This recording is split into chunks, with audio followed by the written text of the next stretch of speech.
केंद्रीय जल शक्ति मंत्री गजेंद्र सिंह शेखावत ने कहा कि नदी जोड़ो परियोजना को लेकर राज्यों के बीच सहमति बनाने की दिशा में कार्य हो रहा है।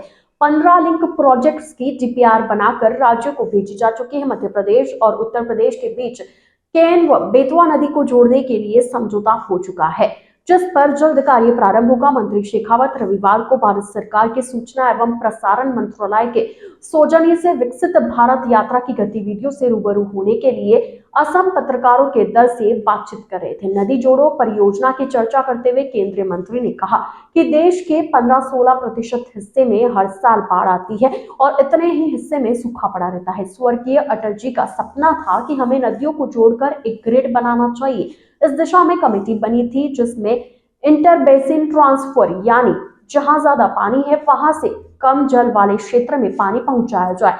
कमेटी ने 31 ऐसे इंटर रिवर लिंक्स चिन्हित किए, उनमें से 15 से ज्यादा में डीपीआर बनाई गई है और जो राज्यों के साथ साझा की है। राज्य इन संदर्भ में सहमति बनाए। जानकारी में है कि पीने का पानी और पानी दोनों ही हमारे संविधान की व्यवस्था के अनुरूप राज्य सरकार का विषय है, इसलिए सभी काम राज्यों को ही इम्प्लीमेंट करना है। और भारत इतना भौगोलिक विविधताओं से भरा हुआ देश है कि हमारे देश में हर राज्य की अपनी अपनी भौगोलिक परिस्थितियाँ हैं, पानी की उपलब्धता अलग अलग है, अलग अलग तरह के टेरेन्स हैं, अलग अलग तरह की चुनौतियाँ और प्रिपेयर्डनेस है। हमने राज्यों के साथ मिलकर के एक गाइडलाइन ऐसा तय किया था और उसके अनुरूप दिसंबर 2019 से काम प्रारंभ हुआ था। आज मैं गर्व के साथ में इतना अवश्य कह सकता हूँ कि 2 साल कोविड की चुनौती होने के बावजूद भी आज पीने का पानी जिन घरों में नल के द्वारा उपलब्ध है वो संख्या 3 करोड़ 23 लाख से बढ़कर के 14 करोड़ पार कर चुकी है।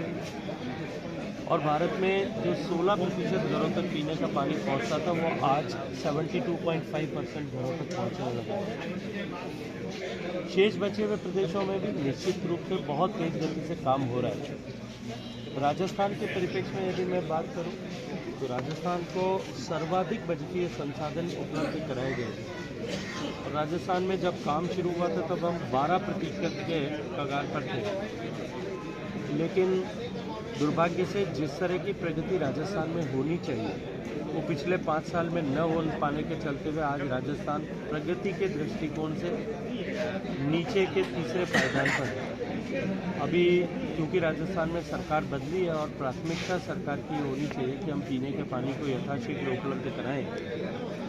मुझे पूरा विश्वास है कि दिसंबर 2024 तक जब ये योजना पूरी होने का समय अवधि हो, राजस्थान में भी हम एक बड़ी प्रगति की छलांग इस दिशा में लगा।